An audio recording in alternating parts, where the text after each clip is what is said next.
Welcome to Dynamite Delight. You see the title, and I'm leaving it as it is. You can suck it. If you think it doesn't make any sense or it doesn't even come close to losing someone's shit, it did for me, so suck it. I'm sorry, guys. I've seen a lot of shows over the years, and many of them suck. Come from WWE, come from Impact Wrestling.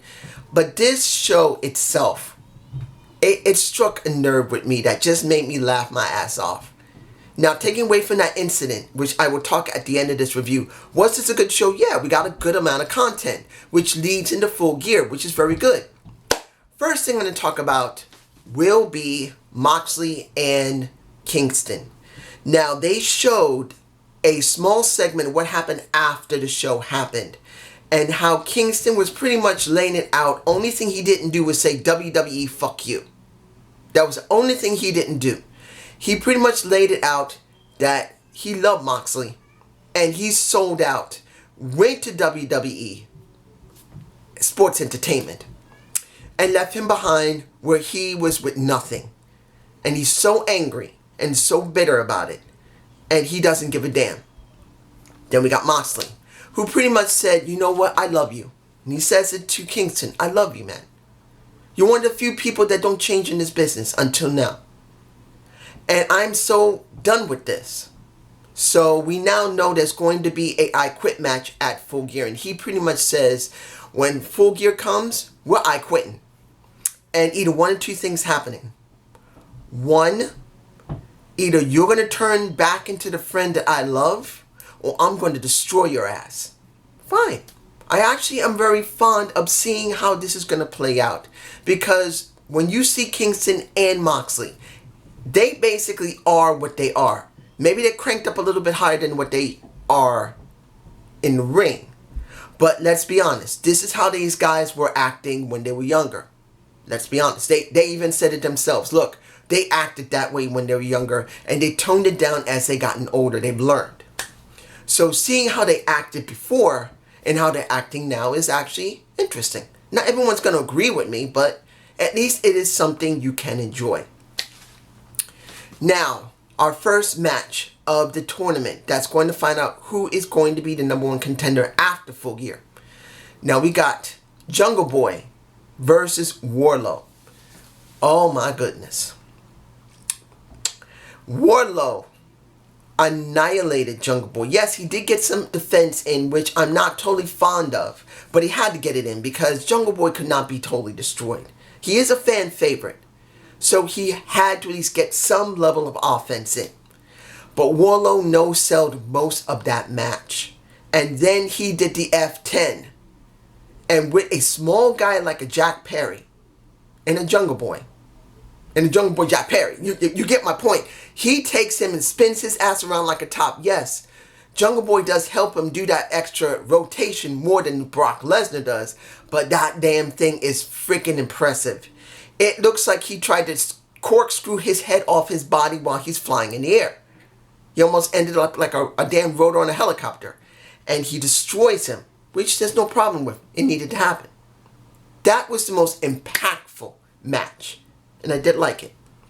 The next match was the best match of the night. That was... We've seen Pentagon as well as Ray. They go. We know they go. It's great to see. But knowing how there's been no fans in the ring, around the ring. There's been no fans in the seats. No matter if they had great matches, it just didn't relay or feel important, didn't feel emotional. Even though they're still using mostly their own wrestlers and mostly fans, it makes no difference. It is a tenfold improvement over Impact and WWE. And understand, I still love Impact. And if you guys see my Impact review, I did say what I said, and I'm worried about what's going to happen after Bound for Glory. I'm hoping they will get something more afterward because they're not doing great. But I still love Impact. They still have something to contribute. They still are a great company. But without fans, it just is not impactful. And I'm not saying to endanger the fans, particularly they're in a small venue, but without any type of input, hearing voices, hearing something, it just doesn't feel as great as this. And we've seen Pentagon Jr. and Rey Fenix on Impact tear the shit up. Here, with just a few fans and a few wrestlers, they made that feel the most impactful, but the most full match that I've seen in months. Understand, this is the most full, complete match I've seen in months because you can feel the emotion. They had to go up against each other if they want to get the chance to go after the title. And you can feel the emotion because you can feel it from the fans, even if it wasn't 100% there. Of course, Rey Fenix wins. He does win. No problem. I'm cool with Rey Fenix winning. Because I think Rey Fenix going up against, and I think it's going to be Kenny Omega, will be a better match than Pentagon against Kenny. Because he can keep up with Kenny Omega. Now, let's get to the next one. Kenny versus Sonny Kiss. And I'm going like, are you serious at putting Sonny Kiss against Kenny? And you got Kenny's new opening, where he's being announced as not only a champion, not only has he been recognized by some of the best books, some of the best magazines, some of the best Meltzer, he is the Kenny Omega. And he had dancing girls coming out beforehand with some brooms calling him the sweeper. Well, the cleaner actually. But I do call him the sweeper. You know why? Because this was a clean sweep. Because when it came down to it, yes, he shook the Sonny Kiss's hand, showed him respect, and then he V-triggered his ass, and one-winged angel him done within about 10 seconds. When the ring bell rang, he V-triggered him. Then he grabbed him, and then he just nailed his ass, ended it. He showed him respect afterward, but this is not about a Kenny Omega who's playing around. This is about a Kenny Omega who just wants to become champ. He wants it bad. I'm alright with that. That was a good match. Because it was damn short. It made a point of Kenny is going to do whatever it takes to win. He's going to show his total potential. And then we got Colt Cabana versus Hangman Page. And I don't know what it was about this match. It wasn't a bad match when it comes to Colt. Colt can still go in the ring. I like Colt. But because of how they're showing him in a Dark Order, they're not really doing any storylines on Dynamite. Yeah, maybe there's something on Dark where there's some type of division. Because the guys in the Dark Order like him more than Mr. Brody Lee likes Colt Cabana. There's no way of knowing that on Dynamite. They don't show any video packages of how Dark Order's interacting with him. And how he's interacting. There's no stories. There's nothing there. So I don't know how things are going in the Dark Order. So seeing him there still feels blank. I just know he went with the Dark Order and he hasn't won anything by himself. And he actually screwed up already and pissed off Brody Lee. So seeing this, which was a good match, just didn't really feel like it was important. And in the end, you got who you know had to win, Hangman Page. You got the Dark Order picking up a Colt Cabana. Sorry for the noise, guys. Picking up a Colt Cabana and then carrying him away. The question's going to be, what does this mean?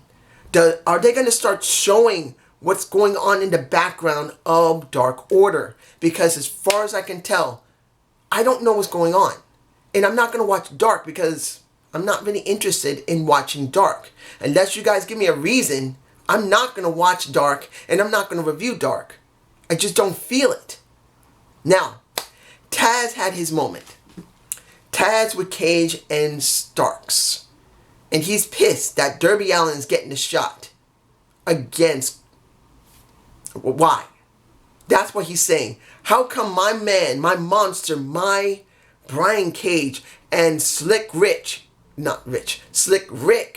in a Ricky Starks cannot get anywhere? Why?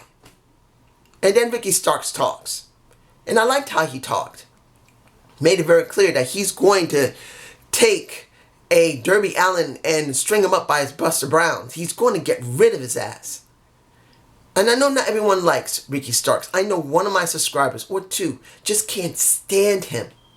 But as I said, I'm not saying he's a main eventer, but he has something that is good. He's good in the ring, and he's not bad as a talker.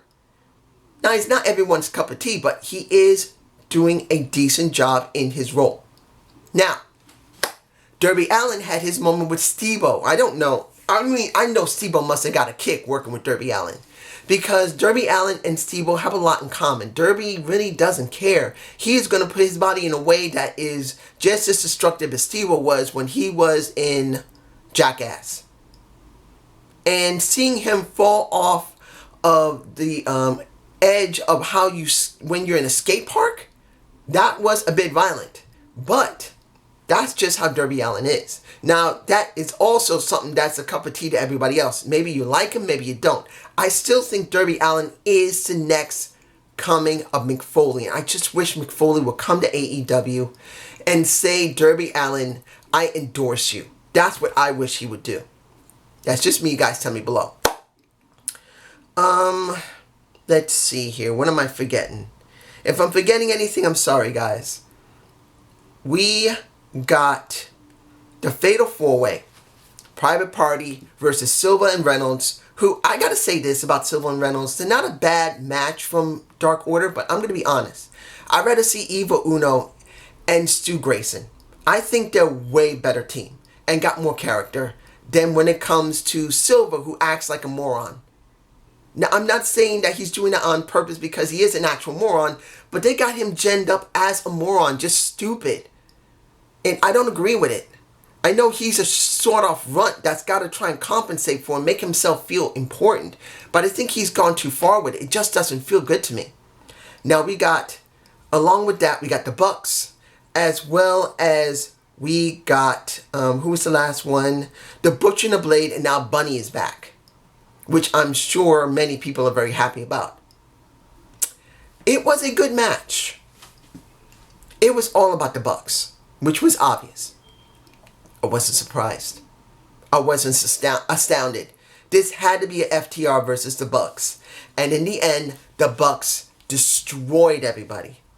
And then the Bucks had an argument with FTR once the match was over. FTR tried to offer some drinks. They said no.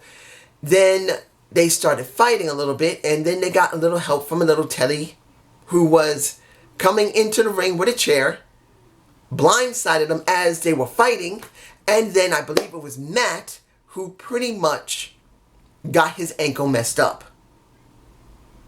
Now they're going to have a little bit of a story saying that Matt is hurt. Now, how can Matt and Nick Jackson make it to Full Gear when Matt is hurt? This is not bad. This is something a really good heel team would do. They can get it done in the ring, but they're going to make sure they have a little extra added incentive. So that is, in a nutshell, the general show. And it was good. Anybody can find anything there that was not half bad. You can enjoy most of the show. Seeing Warlow being dominant at the opening of the show makes you wonder, could he actually win? I'm honestly saying you could enjoy this. But for me, okay, I lost my shit. When it came to the dining and whining of the MJF and the Y2J, when it came to the champion having a dinner date with Maxwell Jacob Freeman, it was interesting. I was not totally interested in seeing them try to outdo each other when it came to getting the steak, saying, well, I'm better than you. I can get my thing done medium well, or well done, or as they both wanted, raw. But as this part, and I was like, what are they going to do next? What is going to get me interested in seeing these two together? They're in my face. Oh my gosh, I can't wait. I literally, when I heard them start singing Me and My Shadow, I didn't recognize the song at first. Because it was like, what am I seeing here? Am I seeing a fucking train wreck of a segment? Are they going there? Are they doing something that happened? Understand, during WrestleMania back in the 80s and early 90s, they used to do a lot of gimmicks. They had, I forgot his name. I don't know, not Frank Sinatra. They had one person there. I can't remember his name. But he was there and they did a segment with him where he was with dancing girls. I cannot remember his name. I don't know why I'm blanking. I don't think it was, no, it wasn't Frank Sinatra. But I'll probably remember after this and then be angry and I'll have to put it in afterward.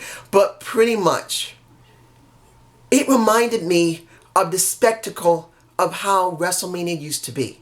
Where Vince would just let anything happen when he had the brain power to understand entertaining at certain points out of wrestling will capture someone's attention.